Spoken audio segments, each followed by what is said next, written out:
right now on 5 on Your Side at 10. A deluge of rain, too much for a dam protecting an Illinois town. Tonight, the I-Team opens the floodgates on a nationwide concern. There is rain in the weather impact forecast, but not for this weekend, and nothing like what we had this past Tuesday. We're tracking a delightful temperature trend through the weekend. Our top story, crowd strike chaos. Airplanes grounded, hiccups in healthcare. Vital services paused. The largest IT failure in the history of computers happened today. Tonight, the world continues to get back online. And tonight, the company responsible for that worldwide outage is working to prevent it from happening again. Good evening, everyone. I'm Kelly Jackson. Although some systems are getting back to normal, experts warn it won't be an immediate fix. 5 on Your Side's Brent Solomon is live now to explain. Well, many of you at home might be wondering tonight exactly what happened here, and is this some type of a cyber crime? The answer to that second question is no. Experts say you can rest assured that no personal information is at stake here. For the answer to the first question, we turn to the pros. I'm gonna spend some time down here, at least 2 hours at least. A waiting game for folks trying to get into the welfare office in South City because the agency's computers were down. I'd like to be up in those clouds right now. More problems at St. Louis Lambert International. Canceled and delayed flights since the early morning hours.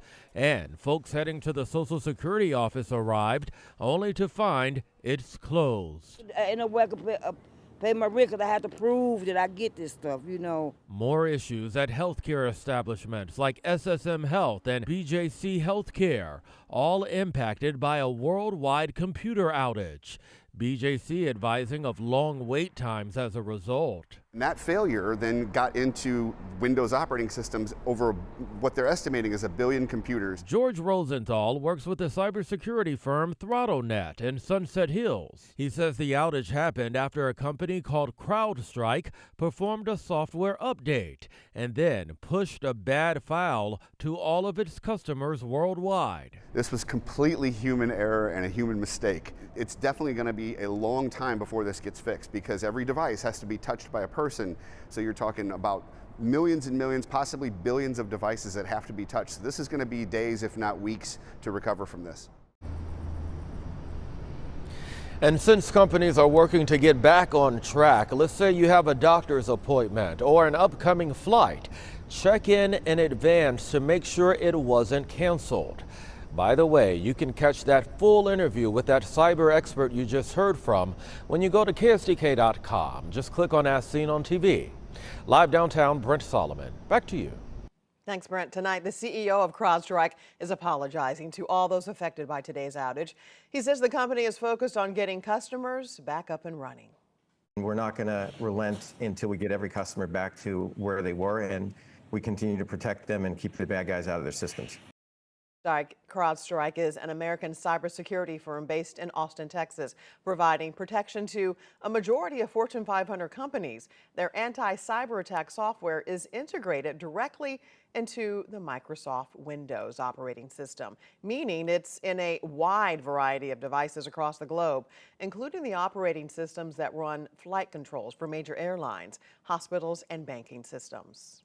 Missouri Senator Eric Schmidt is among the growing members of Congress demanding answers for today's outage.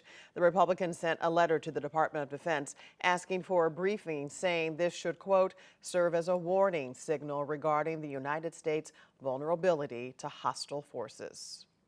Be sure to stay up to date on the ongoing outage here on 5 on Your Side. Look for updates on air, online, at KSDK.com and the 5 on Your Side app. You can also get the latest on the 5+ streaming app. Tonight, St. Louis homicide detectives are investigating after a man was found dead in downtown West.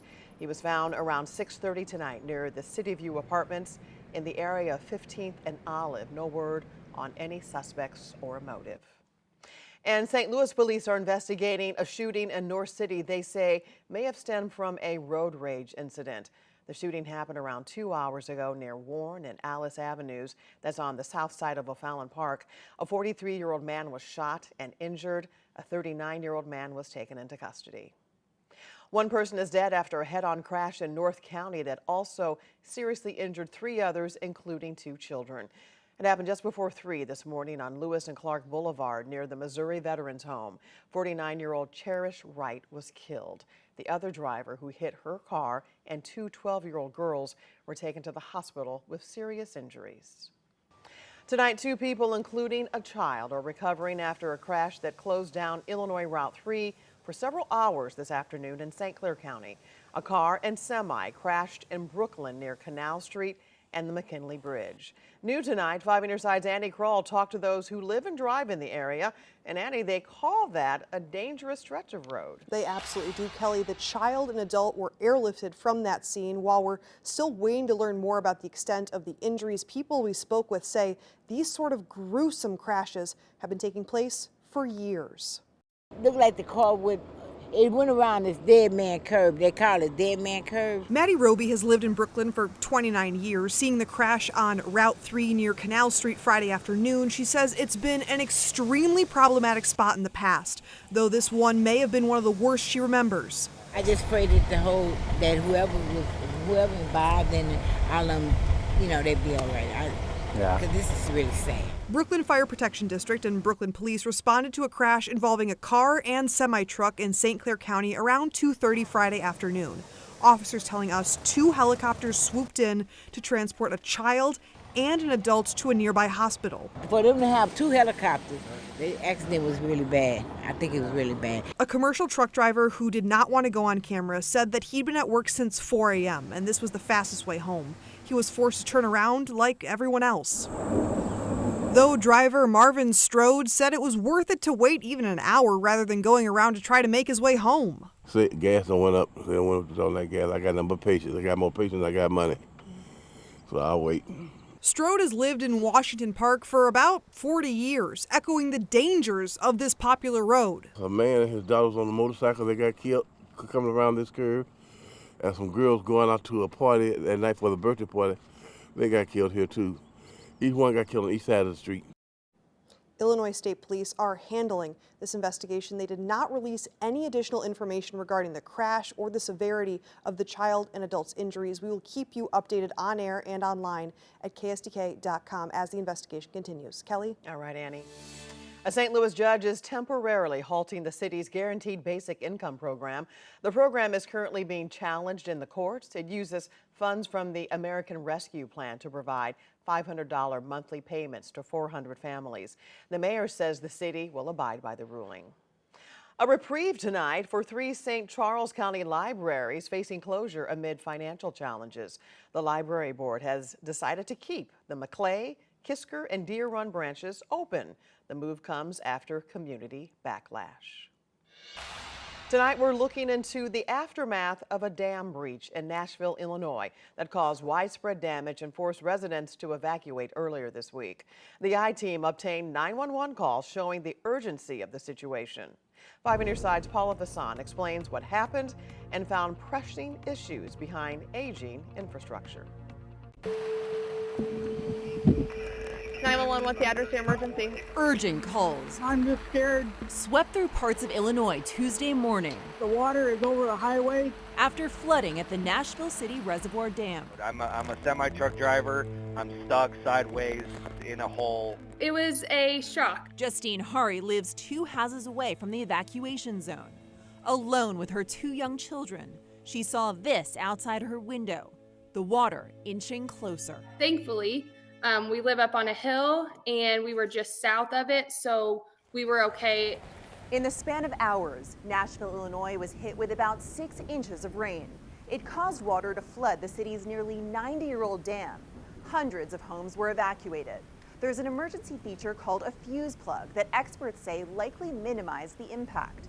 It's made of sand, allowing it to erode if water gets too high. Without that safeguard, industry sources say the dam could have failed completely. The flooding could have been far worse. A few years ago, Congress approved a record amount to modernize dams, roughly $3 billion. Critics say it's not nearly enough. The I-Team discovered safety upgrades will be increasingly critical. Experts expect more flooding in the coming years linked to climate change. straining old infrastructure. Unfortunately, this type of an event is not uncommon. Martin McCann is director of the National Performance of Dams program at Stanford University. He calls aging infrastructure a national problem. And therefore, it's fairly common that they're found deficient. Do dams need to be modernized to handle severe weather? Yes, they do. State regulators have long classified the Nashville City Reservoir Dam as high hazard, a rating that reflects the potentially deadly risks associated with its failure. Data shows about 15% of dams in Illinois have the same rating. In Missouri, it's 28%. What is the plan? They're trying to come up with a plan now, ma'am. Despite the fear of this disaster, people who live here are counting their blessings.